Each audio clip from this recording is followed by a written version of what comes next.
Selamat datang di channel Kitab Mawas Diri, tempat di mana kita akan menjelajahi perjalanan sejarah yang penuh makna dan pelajaran.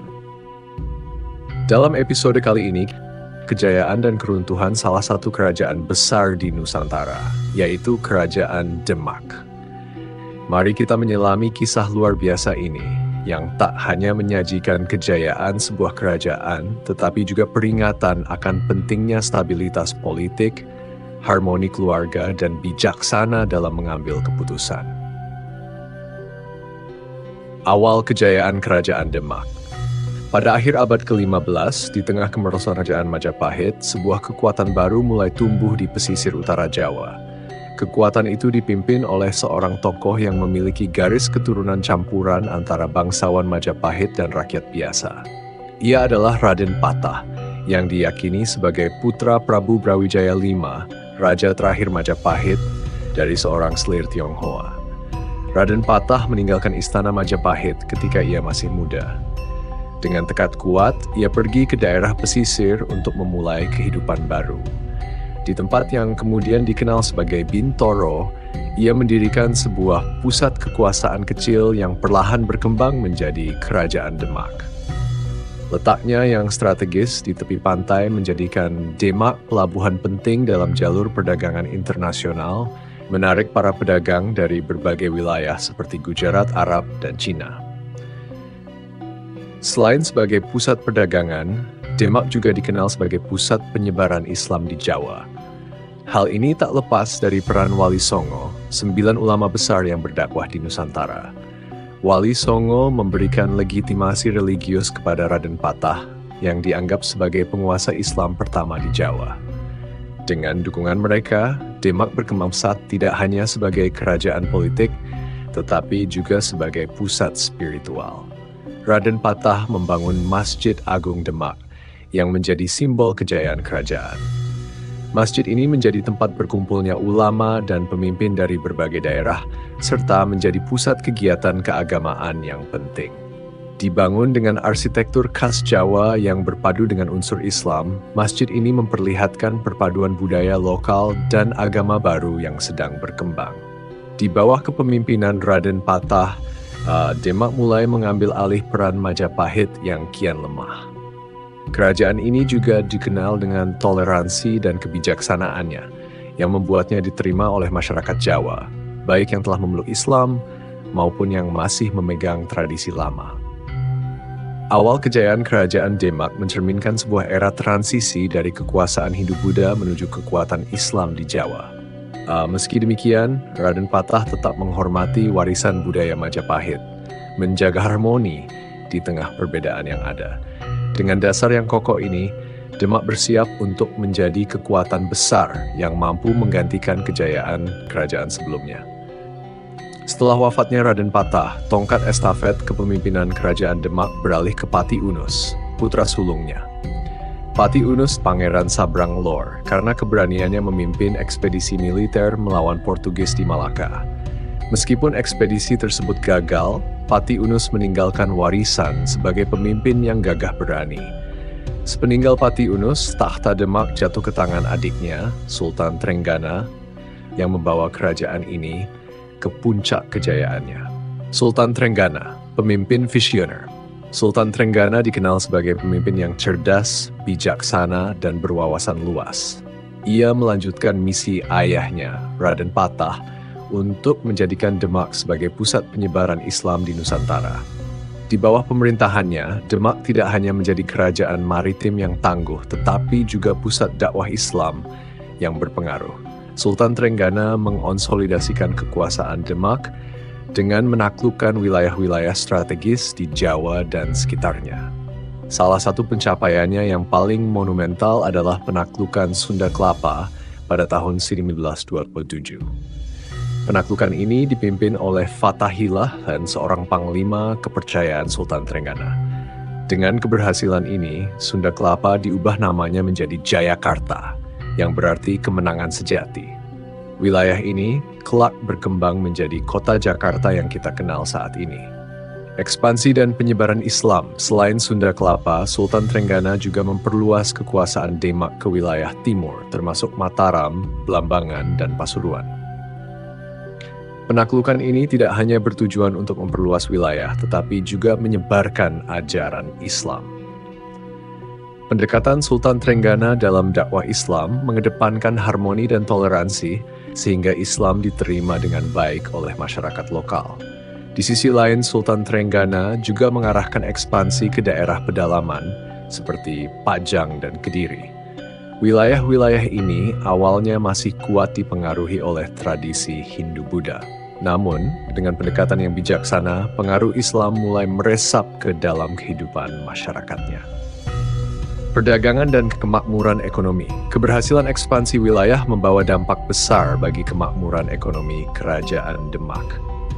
Pelabuhan-pelabuhan utama seperti Jepara dan Gresik menjadi pusat perdagangan internasional. Komoditas seperti rempah-rempah, tekstil, dan kerajinan tangan diperdagangkan dengan pedagang dari India, Arab, Cina, dan wilayah lain di Asia Tenggara. Keberhasilan ekonomi ini didukung oleh hubungan erat antara Sultan Trenggana dan para saudagar Muslim.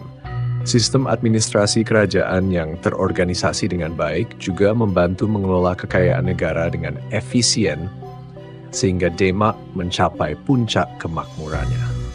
Akhir kedua Sultan Trenggana. Kejayaan Sultan Trenggana tidak berlangsung selamanya. Pada tahun 1946, Sultan Trenggana wafat secara mendadak dalam sebuah ekspedisi militer di Pasuruan. Kepergiannya membawa duka mendalam bagi rakyat Demak. Dengan wafatnya Sultan Trenggana, stabilitas politik Demak mulai goyah dan bibit-bibit konflik internal mulai muncul, puncak kejayaan yang tak bertahan lama.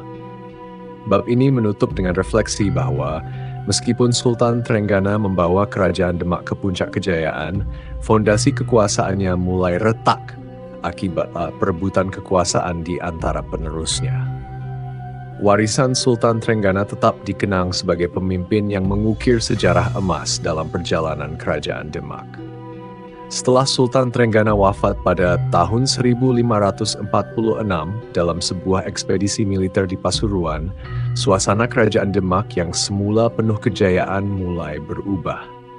Kekosongan kekuasaan yang ditinggalkan Sultan Trenggana memicu konflik internal di antara para pewaris takhta. Perebutan kekuasaan ini melibatkan Pangeran Sekar Sedalepen dan Sunan Prawoto, dua tokoh penting dalam keluarga Raden Patah. Ketegangan di balik takhta. Pangeran Sekar Sedalepen adalah putra sulung dari Raden Kikin, yang merupakan anak kedua Raden Patah.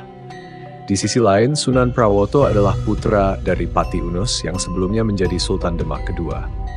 Hubungan keluarga ini menjadi rumit karena keduanya merasa berhak atas takhta berdasarkan garis keturunan masing-masing. Setelah kematian Sultan Trenggana, Sunan Prawoto berhasil naik takhta sebagai sultan berikutnya. Namun, keputusan ini tidak diterima sepenuhnya oleh Pangeran Sekar Sedalepen, yang merasa bahwa ia lebih berhak memimpin kerajaan. Ketegangan antara keduanya pun kian memanas. Pembunuhan di tengah perebutan kekuasaan. Ketegangan berakhir tragis ketika Pangeran Sekar Sedalepen dibunuh atas perintah Sunan Prawoto. Insiden ini menjadi awal dari kehancuran harmoni dalam keluarga kerajaan. Pembunuhan tersebut tidak hanya menimbulkan dendam di antara keluarga, tetapi juga memecah loyalitas para bangsawan dan rakyat Demak. Kematian Pangeran Sekar Sedalepen meninggalkan luka mendalam bagi keluarganya, terutama Arya Penangsang, putranya. Sebagai ahli waris Pangeran Sekar Sedalepen, Arya Penangsang tidak tinggal diam. Ia mengumpulkan kekuatan untuk membalas dendam kepada Sunan Prawoto dan merebut takhta yang menurutnya adalah hak keluarganya. Dendam Arya Penangsang yang dikenal sebagai penguasa Jipang Panolan adalah sosok yang ambisius dan berani. Dengan pasukannya, ia memulai serangkaian serangan untuk menggulingkan Sunan Prawoto. Pada puncaknya, Arya Penangsang berhasil membalas dendamnya dengan membunuh Sunan Prawoto. Peristiwa ini memperparah keretakan di dalam kerajaan. Namun, langkah Arya Penangsang tidak mendapat dukungan luas. Banyak bangsawan dan tokoh masyarakat yang tidak setuju dengan cara kekerasan yang ia gunakan. Hal ini membuat kekuasaannya rapuh meski ia sempat menguasai Demak. Dampak konflik keluarga. Perseteruan di antara keturunan Raden Patah melemahkan stabilitas politik dan militer kerajaan Demak. Konflik internal ini membuat kerajaan yang pernah jaya menjadi rentan terhadap serangan dari luar dan kehilangan dukungan rakyat. Selain itu, perang saudara ini memicu perpecahan di antara para pemimpin daerah yang sebelumnya berada di bawah kekuasaan Demak. Bab ini mengakhiri kisah dengan gambaran Demak yang mulai goyah akibat konflik keluarga yang tak kunjung selesai. Konflik ini membuka jalan bagi tokoh-tokoh baru seperti Joko Tingkir untuk mengambil peran dalam perebutan kekuasaan di Jawa. Setelah berhasil merebut takhta Demak, Sunan Prawoto berusaha mengkonsolidasikan kekuasaannya. Namun, bayang-bayang dendam dari Arya Penangsang, penguasa Jipang Panolan, terus menghantuinya. Arya Penangsang yang merasa memiliki hak atas takhta sebagai ahli waris Pangeran Sekar Seda Lepen tidak pernah menerima kekuasaan Sunan Prawoto. Ambisi dan dendam yang membara akhirnya memicu tragedi besar yang mengubah arah sejarah Kerajaan Demak. Pembunuhan Sunan Prawoto. Dendam Arya Penangsang mencapai puncaknya ketika ia mengutus seseorang bernama Rangkut, seorang pembunuh bayaran yang kejam dan setia kepadanya, untuk membunuh Sunan Prawoto. Rangkut menyusup ke kediaman Sunan Prawoto dan melancarkan serangan brutal. Sunan Prawoto yang tidak siap menghadapi serangan mendadak ini tewas dalam peristiwa tersebut. Pembunuhan ini bukan sekadar tindakan balas dendam pribadi, melainkan langkah strategis Arya Penangsang untuk merebut kekuasaan atas kerajaan Demak. Dengan kematian Sunan Prawoto, Arya Penangsang mengklaim takhta dan menyatakan dirinya sebagai penguasa yang sah. Namun tindakannya justru memperburuk situasi politik kerajaan. Kekacauan di istana. Kematian Sunan Prawoto menciptakan kekosongan kekuasaan yang memperdalam krisis di kerajaan Demak. Banyak bangsawan dan pemimpin daerah yang tidak setuju dengan cara kekerasan yang dilakukan Arya Penangsang. Akibatnya, mereka mulai menarik dukungan dari pusat kerajaan dan membentuk faksi-faksi yang saling bertentangan. Rakyat Demak juga mengalami kebingungan dan keresahan. Kebijakan Arya Penangsang yang keras dan otoriter menimbulkan ketakutan di kalangan masyarakat. Sebagai penguasa, Arya Penangsang tidak mampu menyatukan para bangsawan dan rakyat, sehingga kekuasaan Demak semakin rapuh. Awal kehancuran Kerajaan Demak. Kematian Sunan Prawoto dan kekuasaan Arya Penangsang menandai awal kehancuran Kerajaan Demak. Konflik internal terus membesar dan stabilitas politik semakin sulit dipertahankan. Kerajaan yang pernah berjaya sebagai pusat perdagangan dan penyebaran Islam di Jawa kini terancam hancur akibat perang saudara dan perebutan kekuasaan. Sementara itu, tokoh-tokoh seperti Joko Tingkir, seorang bangsawan yang pernah menjadi pengikut Sunan Prawoto, mulai muncul sebagai penantang Arya Penangsang. Joko Tingkir yang memiliki dukungan kuat dari para bangsawan dan tokoh agama menyusun rencana untuk menggulingkan Arya Penangsang dan memulihkan stabilitas di Jawa. Akhir yang tak terelakkan. Bab ini ditutup dengan gambaran Demak yang kehilangan arah. Perebutan kekuasaan antara Sunan Prawoto dan Arya Penangsang menciptakan celah yang dimanfaatkan oleh pihak-pihak lain. Kekacauan ini menandai babak baru dalam sejarah Jawa, di mana kerajaan Demak mulai kehilangan pengaruhnya dan membuka jalan bagi kemunculan kerajaan-kerajaan baru seperti Pajang. Setelah pembunuhan Sunan Prawoto, Arya Penangsang, penguasa Jipang Panolan, berhasil mengambil alih kendali kerajaan Demak. Sebagai pewaris garis keturunan Pangeran Sekar Seda Lepen, Arya Penangsang mengklaim dirinya sebagai sultan yang sah. Dengan pasukan militernya yang kuat dan dukungan dari para pendukung setia, ia memproklamirkan dirinya sebagai penguasa baru Demak. Gaya pemerintahan yang keras. Di awal pemerintahannya, Arya Penangsang menunjukkan ambisi besar untuk memulihkan kejayaan kerajaan Demak. Ia memperkuat kekuasaan militer dan menekan perlawanan dari kelompok-kelompok yang menentangnya. Namun, cara pemerintahannya yang keras ditambah sikapnya yang otoriter membuat banyak bangsawan dan rakyat tidak puas. Arya Penangsang dikenal sebagai pemimpin yang berani dan tangguh di medan perang, tetapi gaya kepemimpinannya kurang diplomatis. Kebijakannya seringkali disertai ancaman dan kekerasan yang menimbulkan ketakutan di kalangan rakyat. Banyak bangsawan merasa bahwa Arya Penangsang lebih memprioritaskan dendam dan kekuasaan dibandingkan kesejahteraan kerajaan.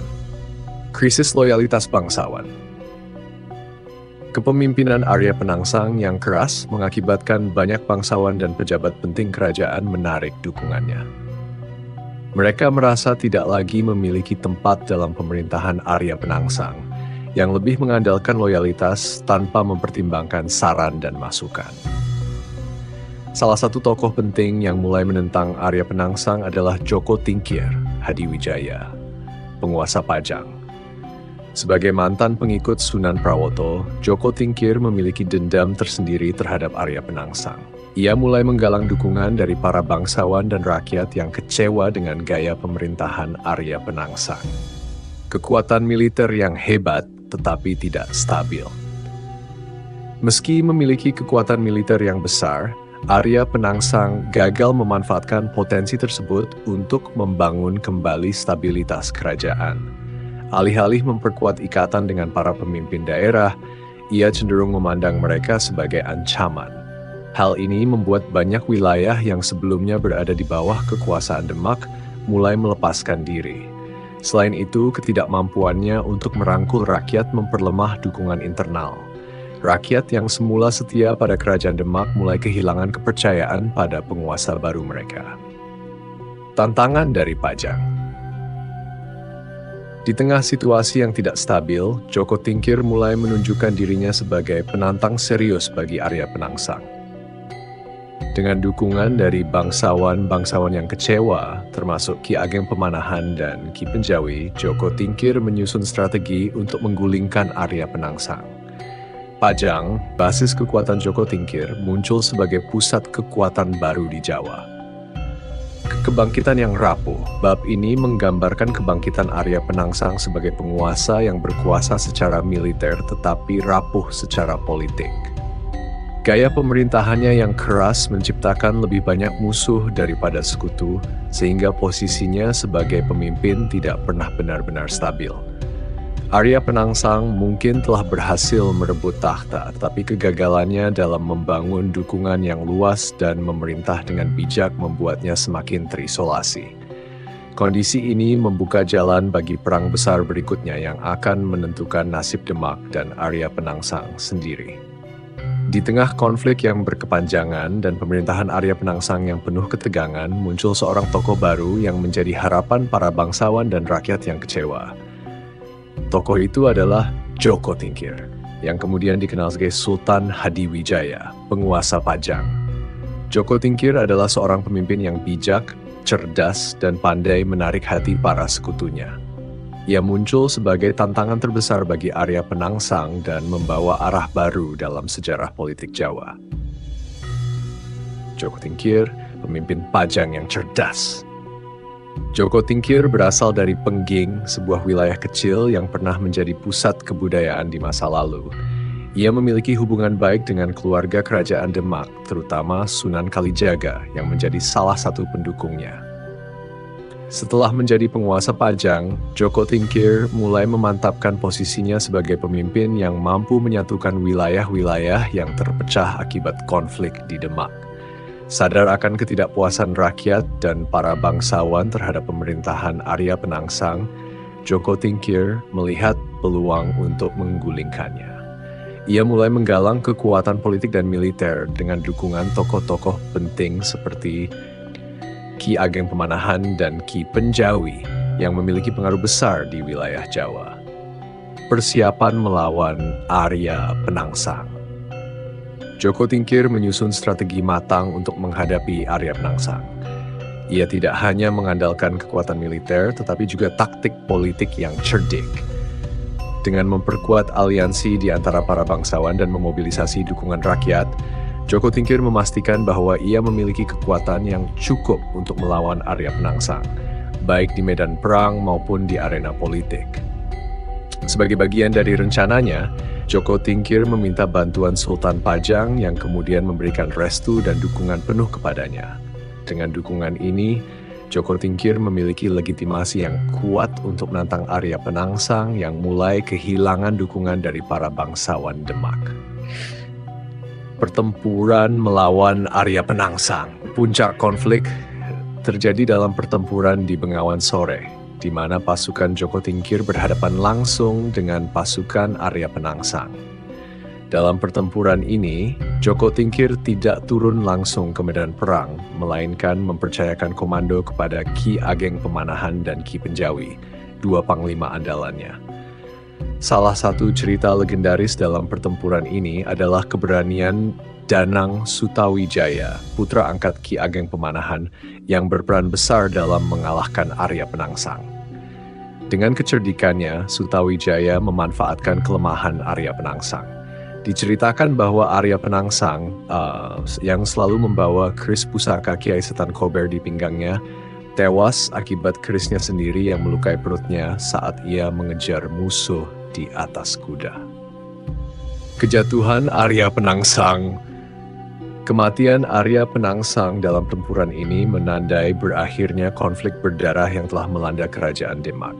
Kekalahan ini juga mengakhiri klaim Arya Penangsang atas takhta Demak, membuka jalan bagi Joko Tingkir untuk mempersatukan kembali wilayah-wilayah yang terpecah.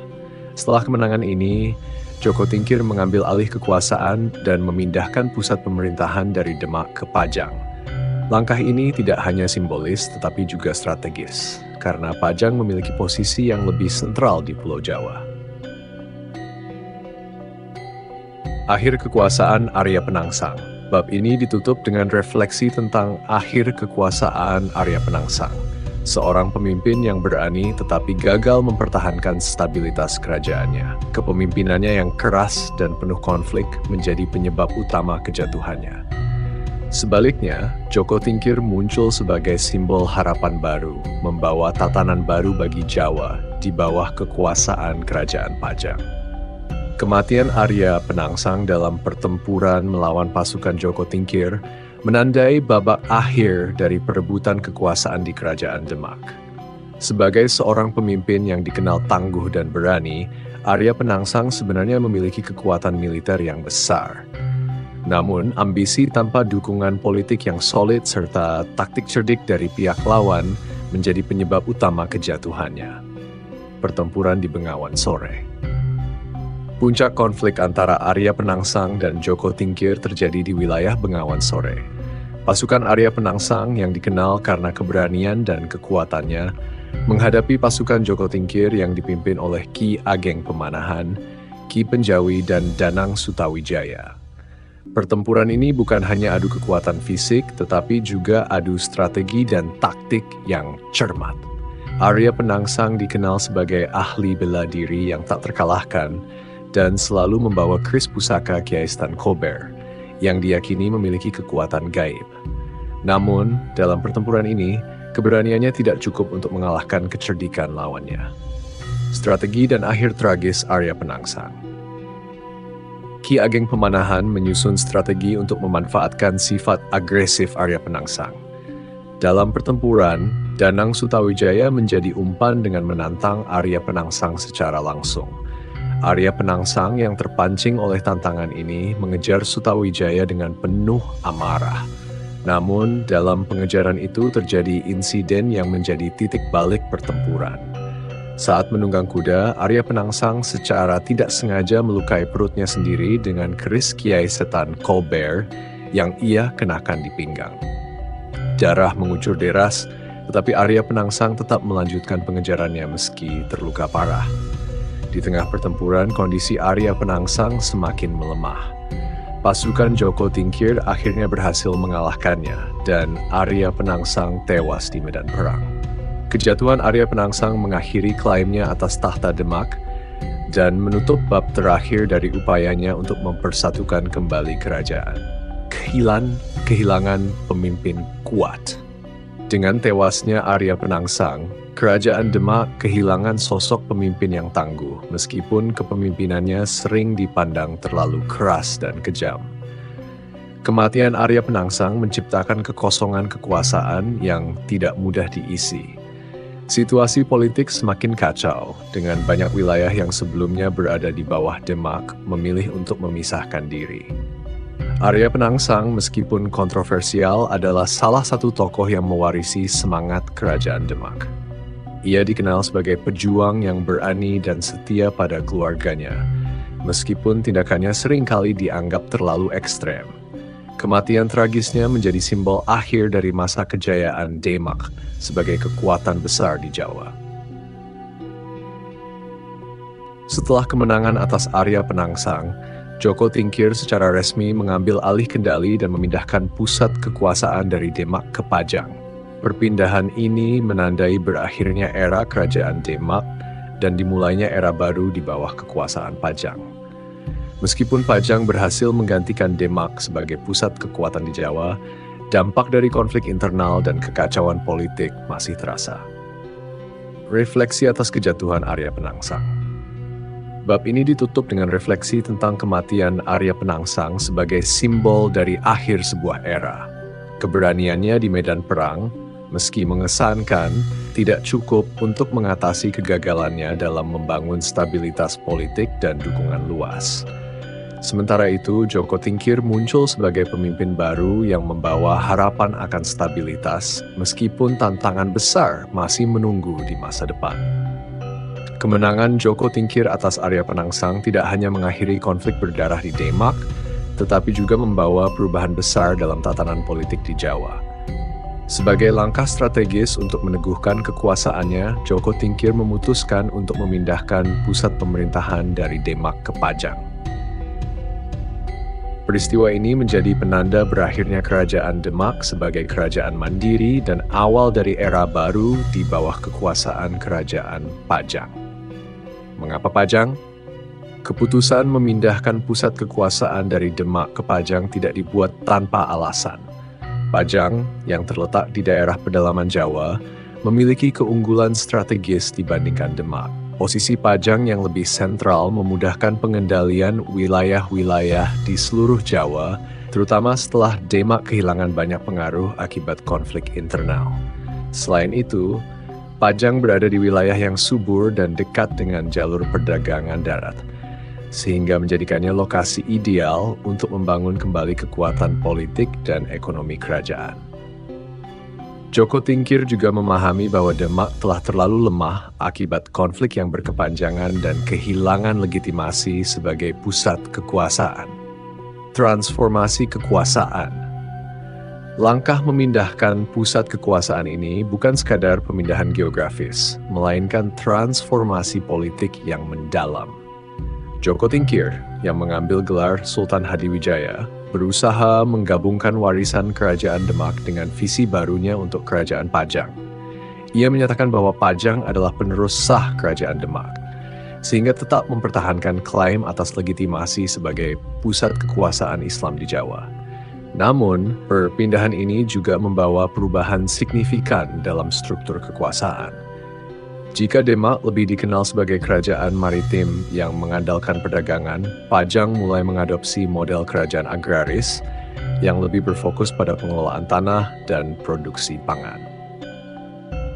Dampak terhadap Demak. Pemindahan pusat kekuasaan ke Pajang menandai berakhirnya Demak sebagai kerajaan besar. Setelah peristiwa ini, Demak tidak lagi memiliki pengaruh signifikan di kancah politik Jawa.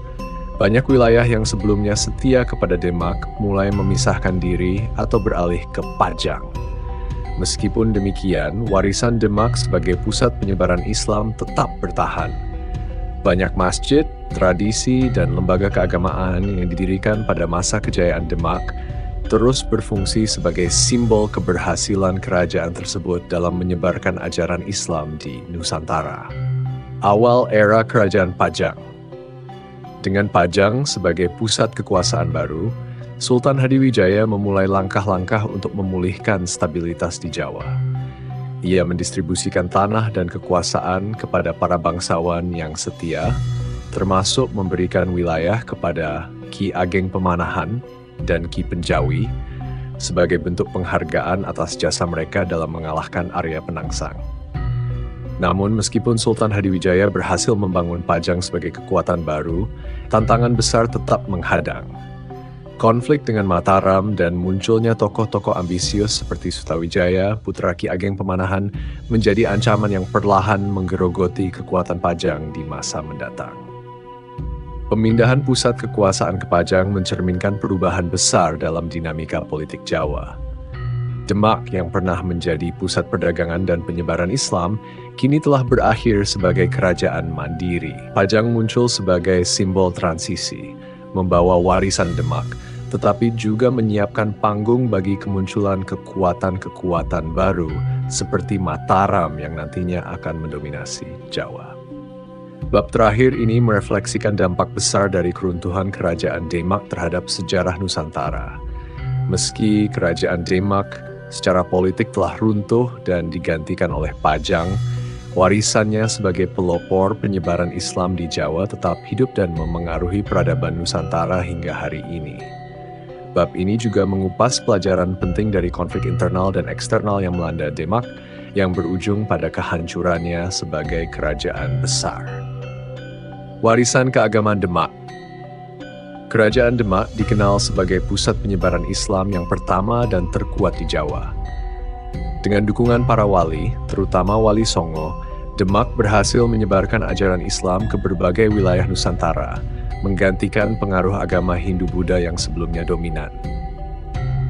Masjid Agung Demak yang dibangun oleh para wali pada masa kejayaan kerajaan tetap menjadi simbol penting warisan Islam Demak. Masjid ini bukan hanya tempat ibadah, tetapi juga bukti nyata dari kejayaan arsitektur dan budaya Islam di Jawa. Tradisi Islam yang ditanamkan pada masa Demak terus berkembang, bahkan setelah keruntuhan kerajaan. Dampak keruntuhan Demak sebagai kerajaan besar membawa dampak besar pada dinamika politik di Jawa dan Nusantara. Perebutan kekuasaan yang terjadi di akhir masa kerajaan melemahkan integrasi wilayah, sehingga banyak daerah yang sebelumnya tunduk kepada Demak mulai melepaskan diri atau membentuk kekuatan baru. Pemindahan pusat kekuasaan ke Pajang oleh Joko Tingkir adalah salah satu upaya untuk menyatukan kembali kekuatan politik Jawa. Namun, perpindahan ini juga menandai berakhirnya peran Demak sebagai pusat kekuasaan maritim. Sementara itu, kekuatan baru seperti Mataram mulai bangkit di pedalaman mengambil alih peran Pajang sebagai kekuatan dominan di Jawa. Pelajaran dari konflik internal. Keruntuhan Demak memberikan pelajaran penting tentang bahaya konflik internal. Perseteruan di antara keturunan Raden Patah, perebutan takhta setelah wafatnya Sultan Trenggana, dan ambisi pribadi seperti yang ditunjukkan oleh Arya Penangsang adalah faktor utama yang menyebabkan runtuhnya kerajaan. Konflik keluarga tidak hanya melemahkan stabilitas politik, tetapi juga menghancurkan kepercayaan rakyat dan para bangsawan kepada penguasa. Dalam kasus Demak, perpecahan internal menjadi lebih merusak dibandingkan ancaman dari luar. Refleksi sejarah. Keruntuhan Demak juga menjadi pengingat bahwa kekuatan militer dan pengaruh agama saja tidak cukup untuk menjaga kejayaan sebuah kerajaan. Tanpa kepemimpinan yang bijaksana, dukungan politik yang kuat, dan kesatuan di antara bangsawan, sebuah kerajaan besar dapat runtuh dari dalam. Namun, meski secara politik runtuh, warisan Demak tetap hidup dalam budaya, agama, dan masyarakat Nusantara. Tradisi keagamaan, seni, dan arsitektur yang ditanamkan oleh Demak terus menjadi bagian integral dari identitas masyarakat Jawa. Akhir dari sebuah era. Bab ini menutup kisah kerajaan Demak dengan refleksi atas bagaimana kerajaan ini mencatatkan diri dalam sejarah Nusantara. Dari pendiriannya oleh Raden Patah, masa kejayaannya di bawah Sultan Trenggana, hingga konflik berdarah yang menyebabkan kejatuhannya, kerajaan Demak tetap menjadi salah satu pilar penting dalam sejarah Indonesia. Meski berakhir sebagai kerajaan, Demak telah meninggalkan jejak abadi dalam bentuk nilai-nilai keislaman, tradisi kebudayaan, dan pelajaran sejarah yang terus relevan hingga hari ini. Bab ini menjadi epilog yang merangkum seluruh kisah Demak. sebuah kerajaan besar yang berhasil memimpin Jawa pada masanya, tetapi harus berakhir akibat konflik internal dan transisi kekuasaan. Demikianlah kisah perjalanan awal kejayaan dan keruntuhan Kerajaan Demak. Semoga pembahasan ini memberikan kita pelajaran yang berharga dalam kehidupan kita sehari-hari, baik dalam hal pemikiran, kebijaksanaan, maupun sikap kita dalam menghadapi tantangan hidup. Terima kasih telah bergabung dengan channel Kitab Mawas Diri, dan sampai jumpa di episode selanjutnya.